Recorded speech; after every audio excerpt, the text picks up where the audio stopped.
और चलिए अब खबरों में आगे बढ़ते हुए आपको निम्बाहेड़ा लिए चलते हैं, जहां पर मुख्यमंत्री भजनलाल शर्मा जनसभा में पहुंचे हैं। जरा सीधे तस्वीरें आपको दिखाते हैं। और यहां पर क्योंकि भजनलाल शर्मा मुख्यमंत्री, बारिश हो रही थी लेकिन उसके बावजूद भी कार्यक्रम स्थल पर पहुंचते हैं। इससे पहले जब चित्तौड़गढ़ पहुंचे थे, उसके बाद अब निम्बाहेड़ा कार्यक्रम स्थल पर पहुंचे हैं, तो उसकी तस्वीरें लगातार हम आपको दिखा रहे हैं। जोरदार तालियां बजा करके माननीय मुख्यमंत्री महोदय का स्वागत करें।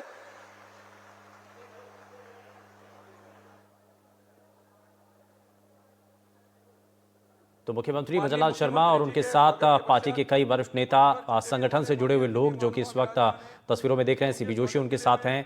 और कोशिश रही है, देखिए आप, उनका स्वागत किया जा रहा है और उनको कुछ स्मृति चिन्ह भेंट किए गए हैं, माला पहना करके उनका स्वागत किया गया है। और अब यहाँ से निम्बाहेड़ा के लोगों को मुख्यमंत्री के द्वारा एक बड़ी सौगात और जो बड़े काम हैं, वो जो सौगातें हैं वो यहाँ से जनता को दी जाएंगी। वो सौगातें यहाँ पर जो है देने के लिए मुख्यमंत्री यहाँ पर पहुँचे हैं और एक बड़ा कार्यक्रम इसीलिए यहाँ पर किया गया है। मुख्यमंत्री क्योंकि यहाँ इस मंच के जरिए बताएंगे कि आने वाले समय के लिए क्या रोड मैप यहाँ पर तैयार किया गया है, क्या तैयारी हैं, कितने और बड़े प्रोजेक्ट्स आने हैं, किन किन पर काम होना है और आने वाले समय के लिए विकास बहुत तेज़ी के साथ बढ़ाया जा सके, रफ्तार मिल सके। तो ये यहाँ पर ज़रूर कोशिश की जा रही है। तो यहाँ पर मुख्यमंत्री भजनलाल शर्मा का स्वागत किया जा रहा है, जिसकी जो तस्वीरें हैं आप इस वक्त अपने टीवी स्क्रीन पर देख पा रहे हैं। मंच पर सभी लोग मौजूद हैं और यहाँ एक एक करके सभी उनका स्वागत कर रहे हैं। और ये एक परंपरा रही है, जब भी कोई मेहमान आता है तो उनका स्वागत किया जाता है। उनको यहाँ पर जो है सबसे पहले सम्मानित किया जाता है, उनको स्वागत किया जाता है और उसके बाद जो है कार्यक्रम को आगे बढ़ाया जाता है। तो कुछ उसी परंपरा के आधार पर यहाँ जो है मुख्यमंत्री भजनलाल शर्मा आगे बढ़ते हुए दिखाई दे रहे हैं और यहाँ उनका सबसे पहले स्वागत किया गया। और यहाँ से निम्बाहेड़ा के लोगों के लिए वो बड़ा मैसेज देंगे, क्या बड़े काम, क्या बड़े प्रोजेक्ट यहाँ से प्रदेश के लोगों को और खास करके निम्बाहेड़ा के लोगों को मिलने जा रहे हैं, उसके बारे में मुख्यमंत्री भजनलाल शर्मा आपसे कुछ ही देर में बताते हुए दिखाई देंगे। तो निम्बाहेड़ा में सीएम की जनसभा और जहां पर मुख्यमंत्री भजनलाल शर्मा लोगों से मुखातिब होंगे। और इससे पहले कि हमने आपको तस्वीरें दिखाई थी जहां पर मुख्यमंत्री चित्तौड़गढ़ पहुंचे थे और जब चित्तौड़गढ़ पहुंचे तो सीपी जोशी ने उनका स्वागत किया था। और उसके बाद अब निम्बाहेड़ा कार्यक्रम स्थल पर मुख्यमंत्री पहुंच चुके हैं और वो तस्वीरें भी हमने आपको दिखाई थी जब हाथों में छाता लेकर के हमारे मांडलगढ़ के विधायक महोदय गोपाल जी शर्मा साहब,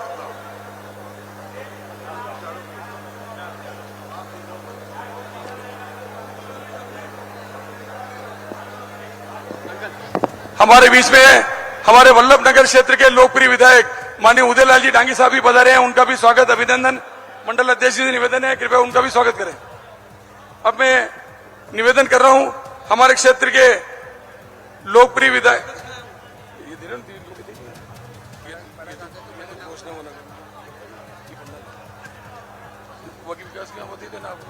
विकास हो रही दोनों बजट का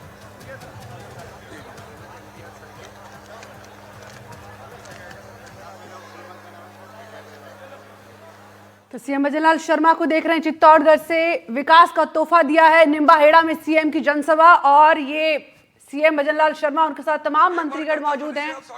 चित्तौड़गढ़ से सीधे लाइव तस्वीरें हम आपको दिखा रहे हैं। और हमारे पूर्व मंत्री आदरणीय श्रीचंद जी कृपलानी साहब का, जिसका आज जन्मदिन भी, आज जन्मदिन है, एक बार जोरदार तालियों के साथ स्वागत करके निम्बाहेड़ा में सीएम की जनसभा। कृपया अपना उद्बोधन प्रदान करें। भारी संख्या में भीड़ सीएम का भाषण सुनने पहुंची।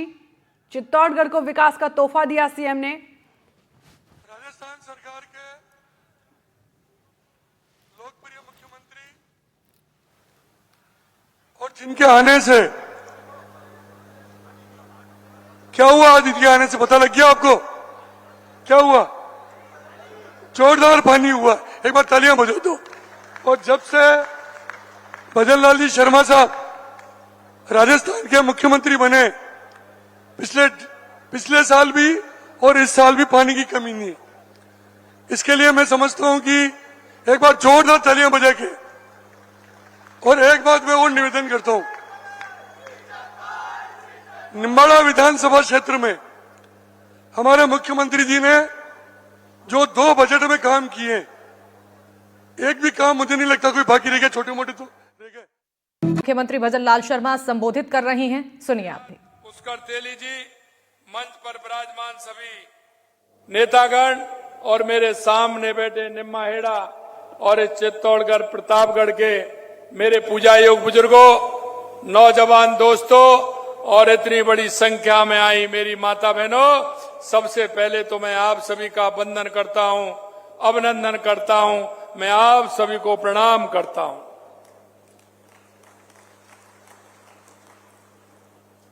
भाई और बहनों, आपने देखा है कि चित्तौड़ गौरवशाली धरा, हमारी गौरवशाली धरा है। मैं सबसे पहले तो इस धरा को नमन करता हूं। क्यों? इसका मान और सम्मान देश नहीं दुनिया में, चित्तौड़गढ़ का जो सम्मान है वो दुनिया में अलग ही है, क्योंकि यहाँ के कण कण में मातृभूमि के लिए मर मिटने वाले वीरों के शौर्य और बलिदान की गाथाएं हैं। मेवाड़ शक्ति और भक्ति की भूमि है। ये वीर भूमि महाराणा प्रताप, शिरोमणि महाराणा प्रताप की धरती है और भक्ति की मूर्ति मां मीराबाई की भूमि है। यहाँ स्वामी भक्त पन्नादाय की भूमि है तो भामाजा जैसे दान वीरों की भूमि है। इसलिए मैं इसको नमन करता हूं। माननीय प्रधानमंत्री नरेंद्र मोदी जी के नेतृत्व में ये हमारी डबल इंजन की सरकार लगातार विकास के कार्य कर रही है और आपने देखा है कि ये डबल इंजन की सरकार जिस तरह से पूरे राज्य के अंदर और पूरे देश के अंदर, देश के यशस्वी प्रधानमंत्री नरेंद्र मोदी जी के नेतृत्व में 2014 के बाद जो परिवर्तन हुआ है वो आपके सामने आपको दिख रहा है। चाहे वो हमारी गरीब कल्याण की योजनाएं हो, चाहे हमारे विकास की योजनाएं हो, चाहे आतंकवाद नक्सलवाद का खात्मा हो या दुनिया में बढ़ता हुआ भारत का नेतृत्व, वो आप देख रहे हैं। जो हमारा दुनिया में स्वाभिमान बढ़ा है वो आप सभी अच्छी तरह से जानते हैं। मैं आपको इतना कहना चाहता हूं मेरे भाई और बहनों, ये सावन का महीना है। मैं अभी जब हेलीकॉप्टर से आ रहा था तो देखा ये हरी चादर बिछी हुई है।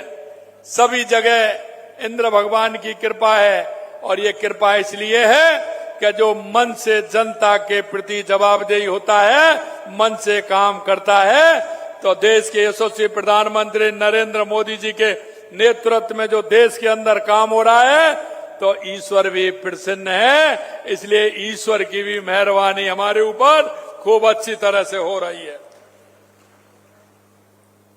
ये बारिश ये हमारे लिए अमृत है और मैं आपको बताना चाहता हूं, राजस्थान के अंदर 1.5 साल के अंदर जब हमारी सरकार आई थी तो हमने देखा था कि राजस्थान में क्या आवश्यकता है, हमारा राजस्थान उत्कृष्ट राजस्थान कैसे बन सकता है, हमारा राजस्थान विकसित कैसे बन सकता है।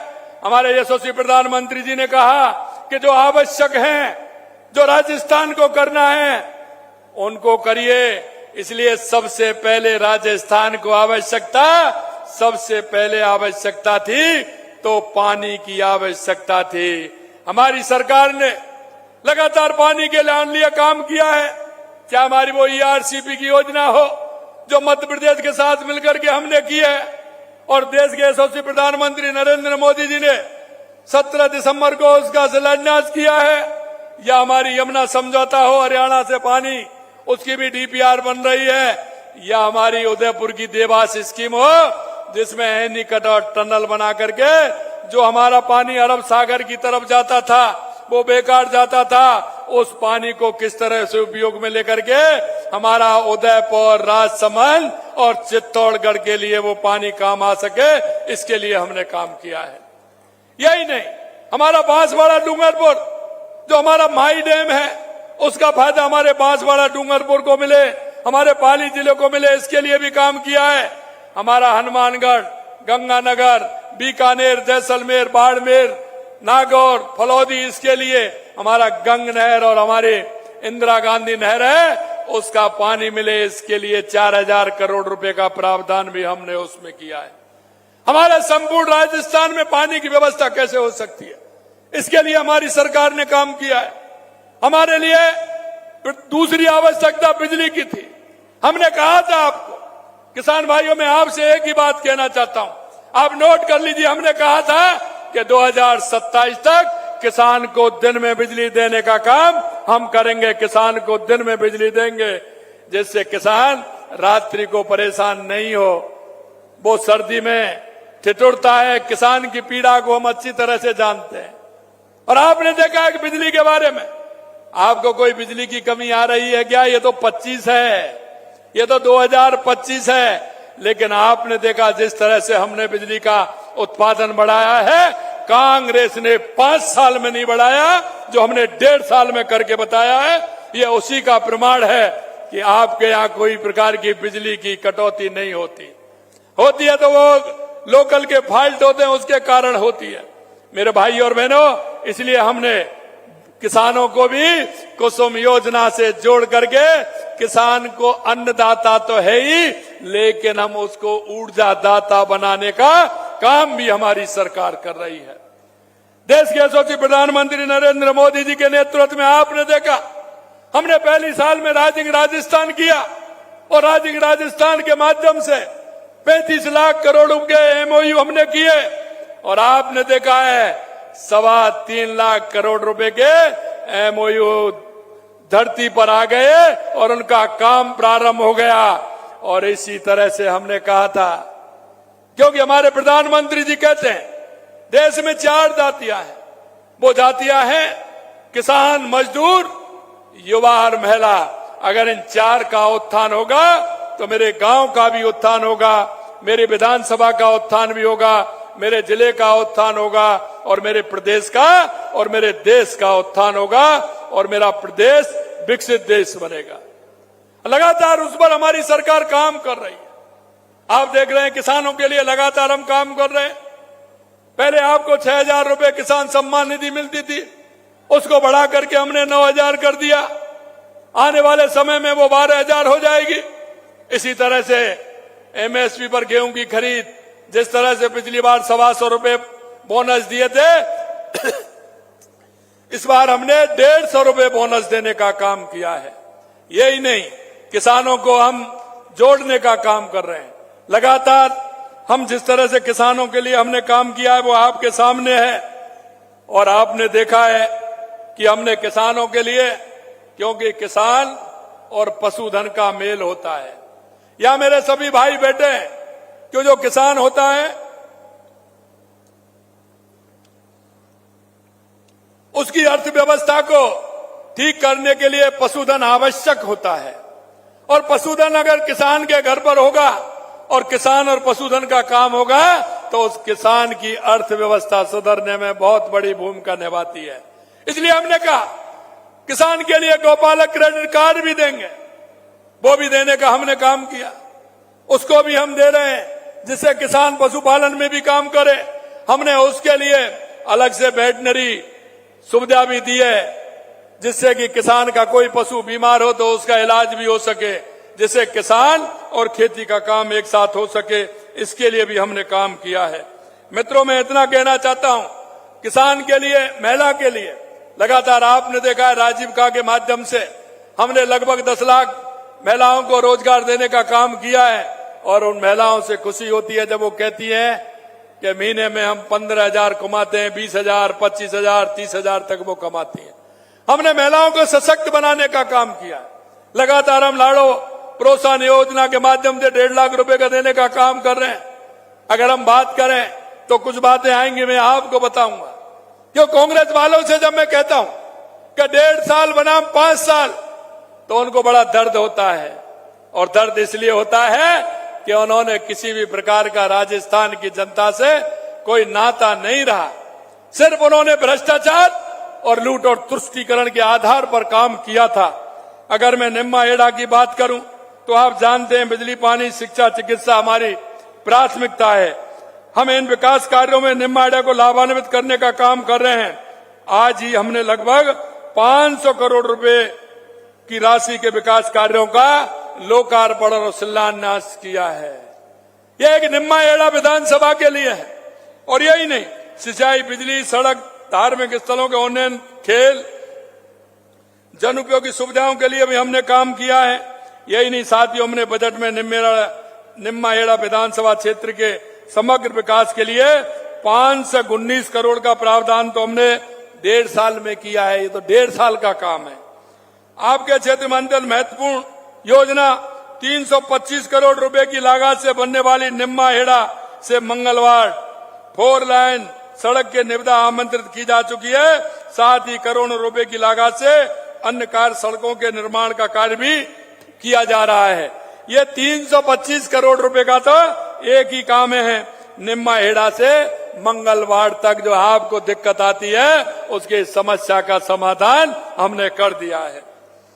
25 करोड़ की लागत से सिंगरी हनुमान जी पर क्रॉसवे के स्थान पर पुल बनवा रहे हैं। 20 करोड़ रुपए से निम्मा हेड़ा में नवोदा लघु सिंचाई परियोजना हेतु निविदा आमंत्रित की जा चुकी है। छोटी सादड़ी सामूहिक स्वास्थ्य केंद्र को उपजिला चिकित्सालय में करोन्मुक्त किया है। राजकीय शास्त्री संस्कृत महाविद्यालय कारूड़ा के भवन का निर्माण सहमति दे दी गई है। सागर व सुखानंद निकटों को जीर्णोद्धार हेतु निविदा जारी कर दी गई है। कृषि उपज मंडी समिति निम्मेड़ा में मेटल डोम किसान कलेवा भवन कार्यालय भवन के विकास कार्य करवाए हैं। और मैं आपसे एक बात कहना चाहता हूं, आज राजस्थान विकास की नई गाथा लिख रहा है। प्रदेश में डबल इंजन की सरकार ऐतिहासिक फैसले ले रही है। माननीय प्रधानमंत्री नरेंद्र मोदी जी के नेतृत्व में 2047 के साथ हमारी सरकार विकसित राजस्थान के लिए काम कर रही है। प्रधानमंत्री जी जब बीकानेर पधारे थे, उन्होंने कहा था कि हमारी डबल इंजन की सरकार जिस तरह से काम कर रही है, राजस्थान के अंदर भी उसी तरह से गांव-गांव में काम हो रहा है। और राजस्थान में अगर रेलवे की बात करें तो कम से कम 10,000 करोड़ रुपए से अधिक खर्च करने हम जा रहे हैं। 10,000 करोड़ रुपए रेलवे में खर्च किए हैं। इसलिए मैं आपसे कहना चाहता हूं, जो 2014 से पहले इस कांग्रेस का था उससे 15 गुना हमने काम किया है। 15 गुना हमने काम किया है। युवा के लिए असीमित काम हम कर रहे हैं। और यही नहीं मेरे भाई और बहनों, हमने 5 साल के कार्यकाल में युवाओं को सरकारी क्षेत्र में आपने देखा है कि लगातार हम युवाओं से वायदा किया है कि सरकारी हम 4 लाख नौकरी देंगे, प्राइवेट में हम 6 लाख नौकरी देंगे, कुल 10 लाख नौकरी देंगे। मैं आपको बताना चाहता हूं, आपने देखा कि हमने 75,000 नियुक्ति पत्र दे दिए, 81,000 की प्रक्रिया चल रही है और 26,000 की हमने और जगह निकाल दी। इसलिए मेरे भाई और बहनों मैं कहना चाहता हूं, मेरे युवाओं से मैं आह्वान करना चाहता हूं, आप पढ़िए, हमने कैलेंडर जारी किया है पूरी तरह से।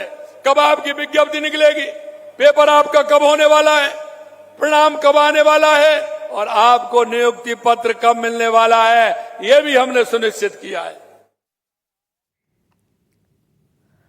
जयपुर से आपको बड़ी